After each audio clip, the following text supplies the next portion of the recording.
ભાઈઓના ઝઘડા છે પણ એના પાણી ગોળાને હુકાય છે. મારા મા બાપ નાનપણથી ગુજરી ગયા હતા. મારા ફાધર 96માં ગુજરી ગયા અને મારા મધર તો 82માં ગુજરી ગયા હતા. આજે ગમે એ દીકરો હોય એને બાપ એમ કે હું બેઠો છું એટલે એનામાં હિંમત આવી જાય. એટલે તારે જોઈ મારે ન જોઈ. મેં એમ જ કર્યું હતું, પૂછજો આ દીકરો બેઠો. મેં કીધું તારે જોઈ મારે ન જોઈ. મને ભરોસો છે મેં જીવાઈમાં કાંઈ રાખ્યું નથી. માણસો એમ કે જીવાઈ રાખવી જોઈએ, પૈસો રાખવો જોઈએ, આ રાખવો તે રાખવો. મેં આ છોકરાને બધું આપી દીધું. પણ તમે આવા હતા ને આવા કેમ થઈ ગયા? તો ભાઈને ઝઘડા કે એને ઘોડાને પાણી હુકાય. એ રીતે તમે જીવો પણ એક ખોટી લાઈન સંસ્કાર ફેર નહીં થતા. મારો એક જ સિદ્ધાંત છે કે કોઈ એમ ન સીધું કે નારાયણભાઈના વંશમાં આ બાઈ કે આ દીકરો આવા છે, સંસ્કારમાં ખોટું નહીં કરવા દેતા. સંસ્કાર લેસ ન થવો જોઈએ. બાકી તમારી રીતે આનંદથી જિંદગી જીવો. હું એને કહું તારો બાપ બેઠો છે. બાપની આજે એ ભલે પથારીએ હોય ભાઈ તાકાત તો છે જ દીકરા ઉપર.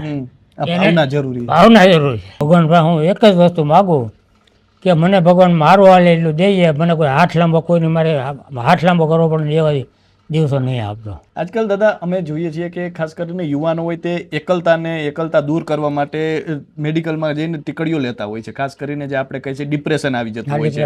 એટલા અને તમે જે રીતે કુટુંબ ભાવનાની વાત કરો છો તો શું એના માટે કેટલું જરૂરી છે? ખાસ કરીને આજે ડિપ્રેશન ને બધા પહેલા આવું કઈ હતું? ડિપ્રેશન ને એવું આવતું જ્યારે કુટુંબ ભાવના હતી ત્યારે ડિપ્રેશનનું નામ નહોતું. બધા આનંદ મંગલ કરતા હતા. કોઈને ગાન પણ નહોતું, મગજનું દુખાવ નહોતું, કાંઈ નહોતું. એવા કુટુંબ ખીલખીલાટ બધા હતા.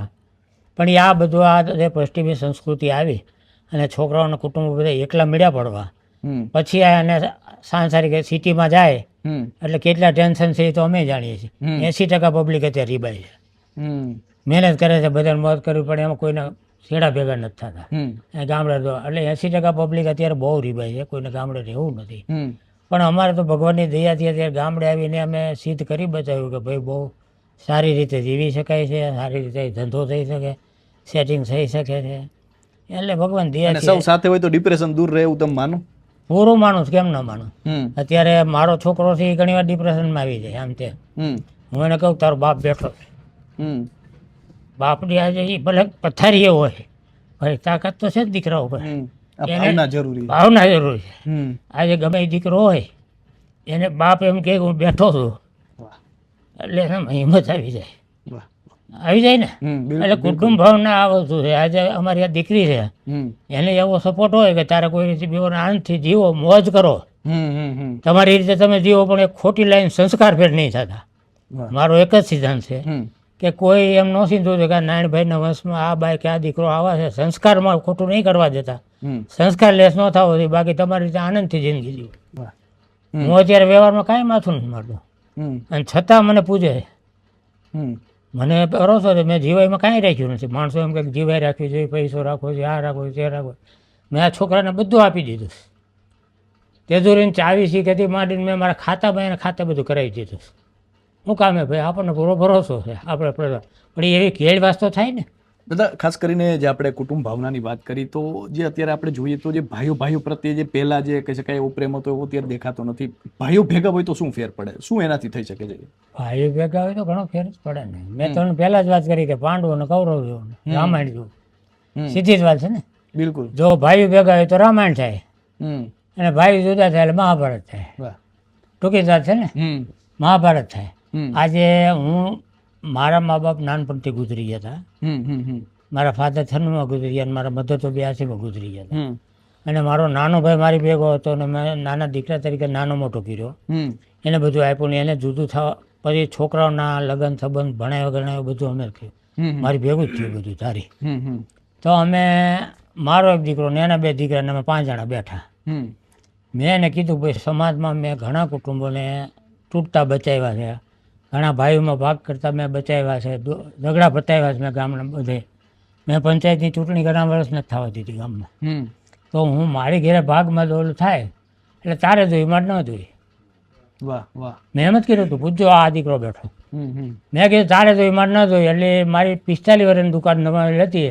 મને કે મારા દીકરાને દુકાન આપો. હું 1 મિનિટમાં ઉતરી ગયો. મારી ધમાલ પેઢી છે. જમીનમાં તારે જોઈ મારે જોઈ કે મને આ જમીન આપો એટલે મેં એ જમીન આપી દીધી. હવે આમાં ભાઈઓમાં બી તકલીફ શું થાય? મહાભારત ક્યાં આવ્યું? તારે જોઈ મારે નથી જોતું પછી મહાભારતની વાત જ ક્યાં આવે? એ ભાવના તમે કેળવો એટલે કુટુંબ સુખી. એટલે થોડુંક જાતું તો કરવું જ પડે. કઈ રીતે વિકસે દાદા કુટુંબ ભાવના, કઈ રીતે આવે? અત્યારે અનેક લોકો આપણને જોતા હશે તો કઈ રીતે આવે કુટુંબ ભાવના? તમારું શું અનુભવ છે આટલા વર્ષોનો? હવે એમાં તો એવું જ વસ્તુ છે કે થોડીક સમજણી જોઈએ, જ્ઞાન જોઈએ, સમજણ જોઈએ. થોડુંક તમે શાસ્ત્રોને જીવનમાં ઉતારો, કેવી રીતે તમારું જીવન જીવવું શું છે, તો સુખી કુટુંબ થાય. આ બધી સમજણથી આપમાં હોય તો જ બધું થાય. બિલકુલ બિલકુલ. બાકી તમે એમાં નાખે કંઈ નથી થતું. તમારામાં જે વિલ પાવર કે તાકાત છે એ કોઈ ઉપરથી રેડી જ થાય. બિલકુલ કુદરતી બધું છે. કારણ કે એ કોઈને રેડે કંઈ આવતું નથી, કોઈનું સમજાતું નથી, પણ પોતાની સમજણ હોય ને. અને એ અત્યારે ખરેખર બધા સમજવાની સમય પ્રમાણે જરૂર છે. એમાં શું છે બધાને માનસિક શાંતિ રહે. આજે જે અમે જોઈએ છે અમે અહીં ભાઈઓના ઝઘડા છે પણ એના પાણી ગોળાને સુકાય છે. એ લોકોને ખાવું નથી ઉઠતું. અમે કહીએ, કાલે જ એક બેન આવ્યા હતા, મેં એને વાત કરી મેં તમે આવા હતા ને આવા કેમ થઈ ગયા? તો ભાઈને ઝઘડા કે એને ગોળાના પાણી સુકાય.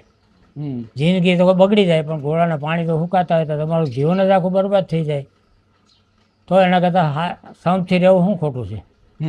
અને ભાગ્યમાં લખ્યું હોય કે જાતું નથી. પુરુષાર્થ કરો બસ.